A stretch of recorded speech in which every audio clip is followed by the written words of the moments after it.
At UFC 320, Alex "Poatan" Pereira earned a massive $3 million for reclaiming his title against Magomed Ankalaev. But here's what shocked everyone. He didn't spend it on cars or jewelry. Instead, whispers say he poured it into something no one expected. In this video, we follow the money and reveal the secret empire Alex Pereira is quietly building. But to understand his investments, we have to go back to his tough beginning. Before the bright lights of Las Vegas, Alex Pereira's journey began in São Bernardo do Campo, Brazil, a place where dreams were expensive and chances were rare. He dropped out of school as a teenager to work at a tire shop, scraping by while secretly chasing kickboxing glory. Money back then wasn't about luxury, it was about survival. Every real he earned went into training, fuel, or food. When he finally broke into the international scene, his first fight purses were tiny, sometimes under $1,000. But they taught him one thing: control. Pereira didn't spend like a star when he wasn't one. He saved, built slowly, and treated every payday as fuel for something bigger. That mindset, born in poverty, shaped the way he'd later handle millions. Still, those early days created a hunger. By the time he entered the UFC, Pereira wasn't just fighting for belts. He was fighting for security. Because for someone who came from nothing, $3 million doesn't just change a career, it changes a life. And when that payday finally came, he already knew exactly where it would go. When Alex Pereira arrived in the UFC, he wasn't a rookie. He was already a two-division glory kickboxing world champion. But the MMA paychecks were a different world. His early UFC fights earned him between $100,000 and $250,000, barely scratching the surface of what he was worth. Still, his knockouts, especially that brutal finish of Sean Strickland, built momentum fast. Then came the Adesanya fight at UFC 281, where Pereira shocked the world and became middleweight champion.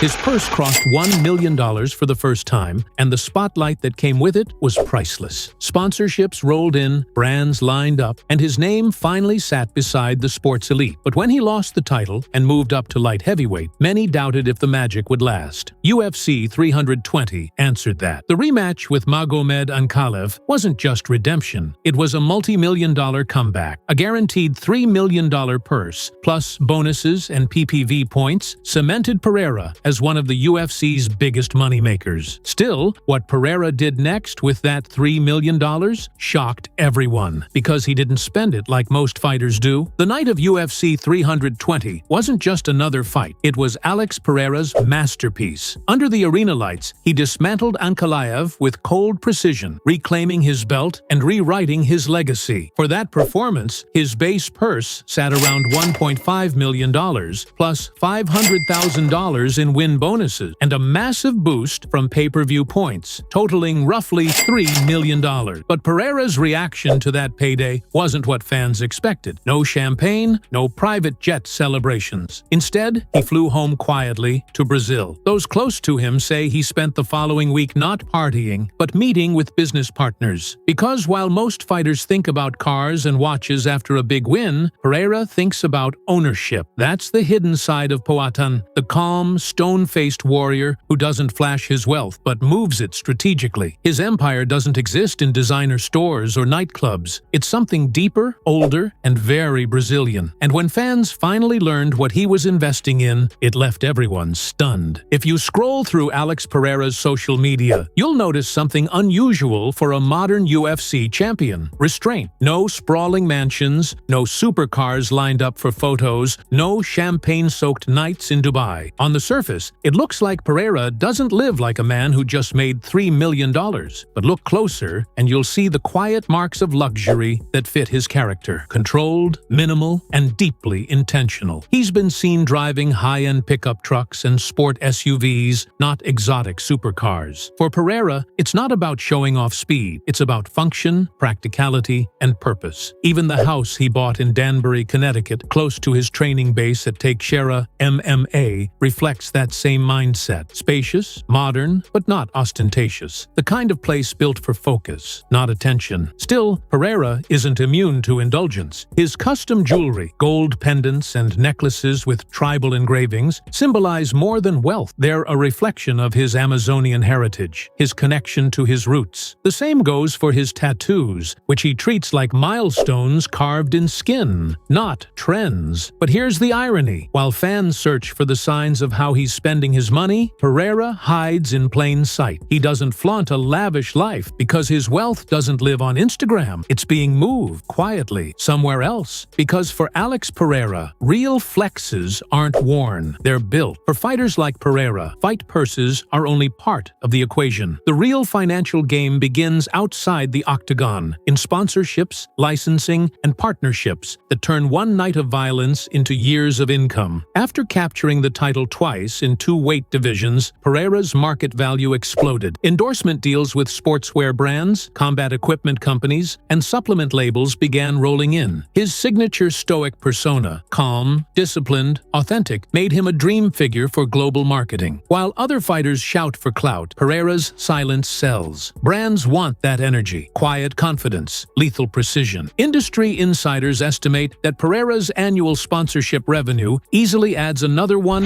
to $1.5 million to his income. Companies in Brazil have also courted him for local endorsements, from energy drinks to fitness brands, turning him into a national symbol of discipline and pride. Yet, what sets Pereira apart isn't how much he earns, but how he manages it. Most fighters chase every short-term deal. Pereira chooses selectively, often insisting on partial ownership or equity in the products he promotes. That approach mirrors how he fights: patient, surgical, strategic. Still, the question remains: what's his end game? Why turn down fast money for slow growth? Fans began to wonder if Pereira was simply playing the long game, using UFC money as seed capital for something far beyond fighting. Because when a man this calm starts investing quietly, it usually means he's building something no one sees coming. By the time Pereira's UFC 320 payday hit headlines, whispers had already started. Fighters talked about his business moves like legends. No one knew exactly what he was investing in, but everyone had heard something. Some said real estate. Others swore he'd been putting money into agriculture back in Brazil, buying up land near his hometown. A few even mentioned crypto ventures or small energy companies. What made these rumors fascinating wasn't their flash, it was their consistency. Everyone close to Pereira agreed on one thing: he was methodical with money. While most champions let wealth fuel ego, Pereira used it like a weapon: quiet, strategic, long-term. Financial analysts who follow UFC earnings estimated that after taxes, gym cuts, and management fees, Pereira probably pocketed around $1.8 million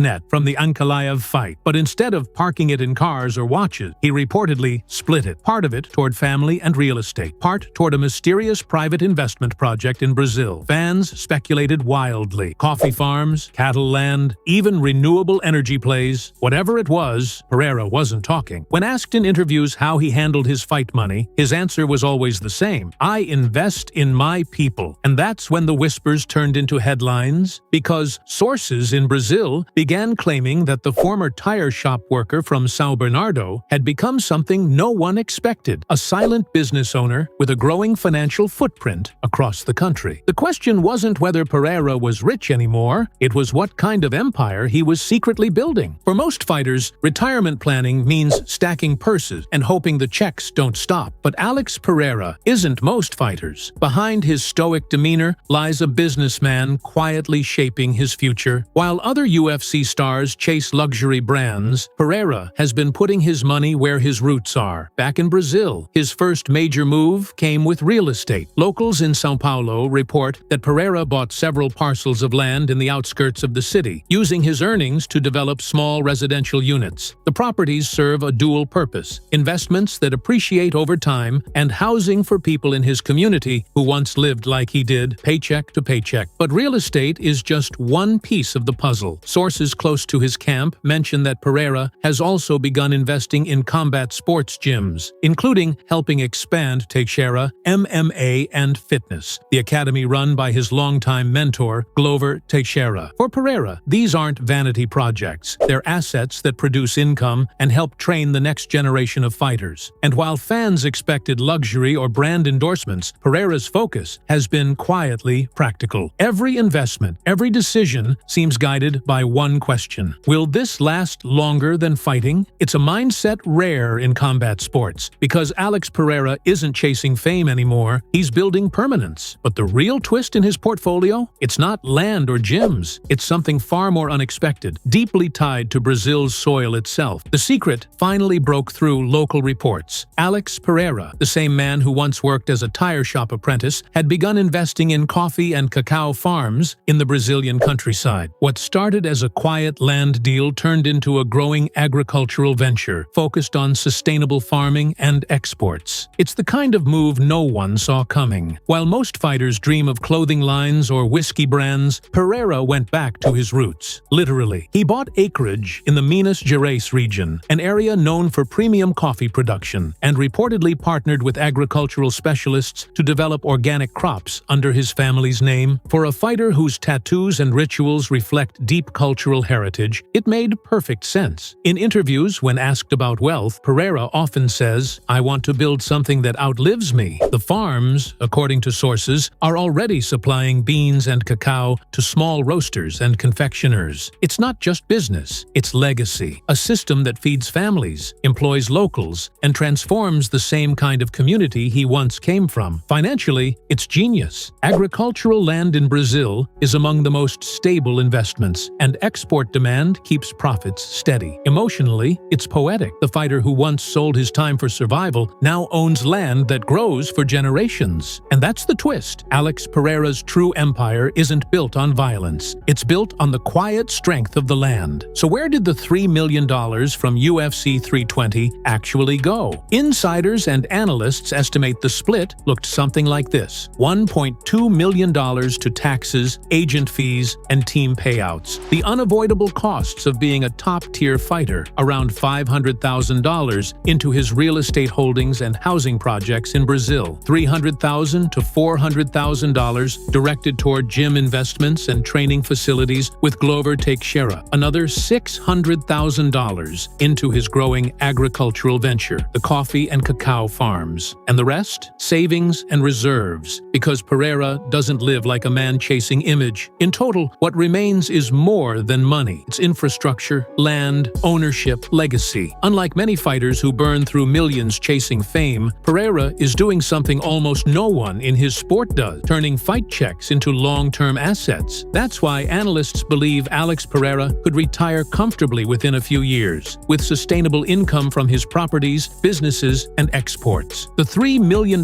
fight purse wasn't a payout, it was a launch pad. And that's the real story here. While fans watch knockouts, Alex Pereira is quietly writing the blueprint for generational wealth, not by chasing the spotlight, but by investing in something far more powerful: roots. Because in a sport built on destruction, Alex Pereira's legacy is built on creation.